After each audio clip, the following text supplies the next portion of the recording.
बर' थुनलाइ आफादनि समाज थुनलाइ आरो हारिमु बिथांखिसालियाव बर' थुनलाइ आफादा मुंख्लं सान फालिदों। मिरु बर' थुनलाइ आफाद आरो गुवाहाटी बर' थुनलाइ आफादनि जथायै बानजायनायाव गुवाहाटीयाव थानाय बर' थुनलाइ आफादनि समाज थुनलाइ आरो हारिमु बिथांखिसालियाव मुंख्लं सान फालिदों। दिनै बै सोमावसारनाय समाव गावनि आगोमा जिउखौ बाउसोमलांनाय गेदेमा सुबुंफोरनि गोसोखांथियाव मिरु बर' थुनलाइ आफादा गुवाहाटी नोगोरमानि बिखायाव थानाय समाज थुनलाइ आरो हारिमुवारि बिथांखिसालियाव मिरु बर' थुनलाइ आफादनि बानजायनायाव दिनै हांखो सोमावसारनायनि मुंख्लं सान फालिथायजों लोब्बा लाखिनानै खन्थाइगिरि जथुम हाबाफारि लानाय जादों। दिनैनि बे खन्थाइगिरि जथुमनाय हाबाफारियाव गाहाय आलासि महरै बाहागो लायो तामुलपुर बिधानसभा बियाबनि एमएलए जलेन दैमारी बिथाङा। गिबि हाबाफारि बर' थुनलाइ आफादनि फिरफिलाखौ खावसे बिरहोयो प्रफेसर डक्टर सुरत नार्जारी बिथाङा।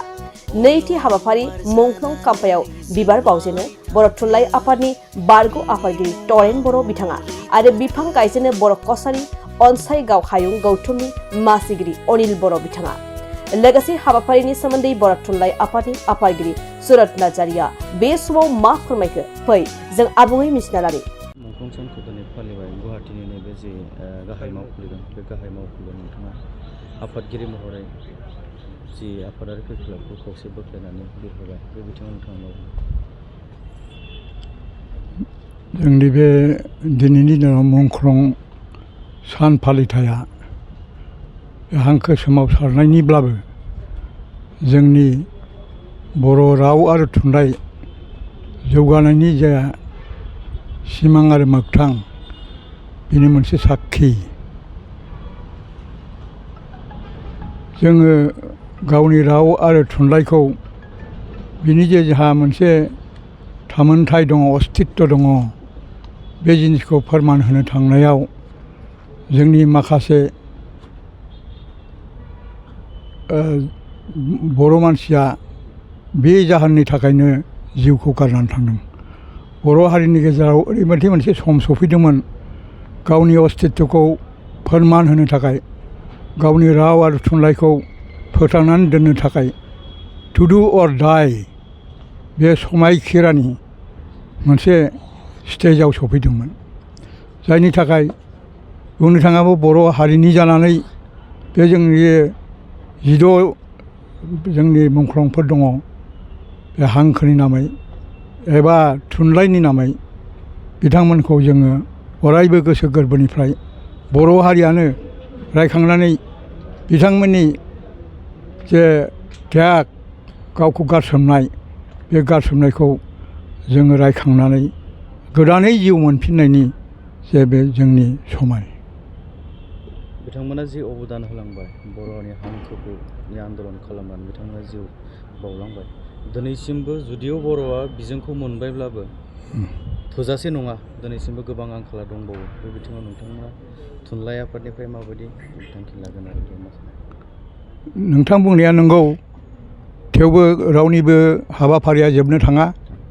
रावनिबो लुबैनाय आरो जा मोनसे दावगानो साननाय प्लेनिं इनफ्रास्ट्राक्चार बे जोबनो थाङा। मानो होनबा जों गुदिनिफ्रायसो जागायजेनदों, दासो दावगानायनिफ्राय दावगादों। हाबाफारियाबो गोदाननिफ्राय गोदान जायो आरो सम आरो बोथोरा सम सम जोंनाव गोदान गोदान आरो मोनसे जेंना लाबोयो एबा सुबिदा लाबोयो। दा जों बेफोरखौ गोरोबहोनानै खामानिखौ मावलांबाय थानाय खामानिया मानो जोंनि बर' थुनलाइ आफादनि हाबाफारि एबा थांखि। दाखौ बेखौ गिबियाव जेसेबां आफाद दंलाङो बिथांमोनहा बै समनि नांगौ समाव नांगौ बादि खामानिखौ मावलांबाय थाबाय। जोंबो बा उननि जायफोर फैगोन बिथांमोनहाबो बे बर' हारिनि बर' राव आरो थुनलाइनि जौगाखांनायाव जेरैबायदि मोनसे हाबाफारि मावनांगौ बा बिनि जोङो बिबानखौ बाननांगौ बेखौ जों बानगोन। बर' बिजोंनि जि फरायसालि, बे फरायसालियाव नांगौ रोखोमनि फोरोंगिरिनि आंखाल दिनैबो, जायनि जाहोनाव फरायसालिया मोनफानि मोनफा उनाव फरायसानि बिबाङा खम जालांबाय थादों। दा बे सोमोन्दै बुंनो थाङोब्ला जोङो जोंनि बर'ल' नङा, बे जिनिसा माने गभर्नमेन्ट स्कुल आरो पाब्लिक स्कुल बे मोननैनि बोरैबा जों सानस'नो हायै माने नारा नाथानि गेजेरजों बे समयसा सृष्टि जानाय, बे आनप्रेडिक्टेबोल बेबादि जाफैगोन होननानै रावबो सानाखैमोन। स्कुलफोरावबो गावबागाव सुबिदा बादि गायसनबोदों।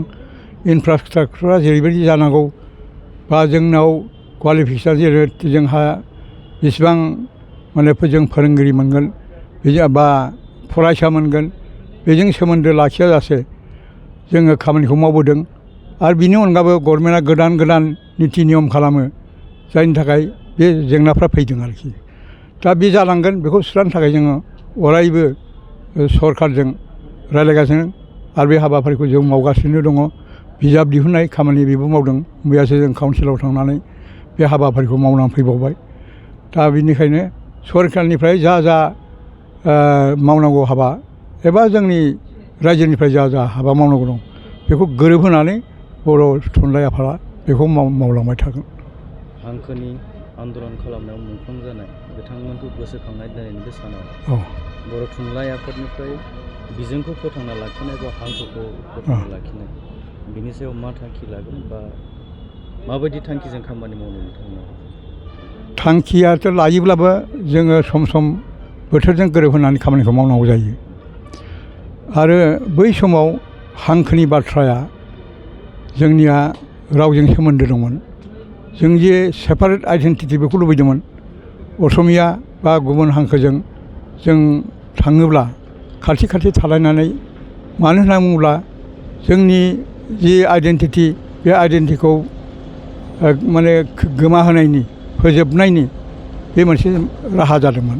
बेनिखायनो बर' साहित्य बै समनि जायफोर दैदेनगिरि बिथांमोना बे बाथ्राखौ साननो गोनां जादों जे जोङो जोंनि आइडेन्टिटिखौ देखायनांगौबा जोंनि सिनायथिखौ दिन्थिनांगौबा जोङो हांखौबो जों सोलायनांगोन।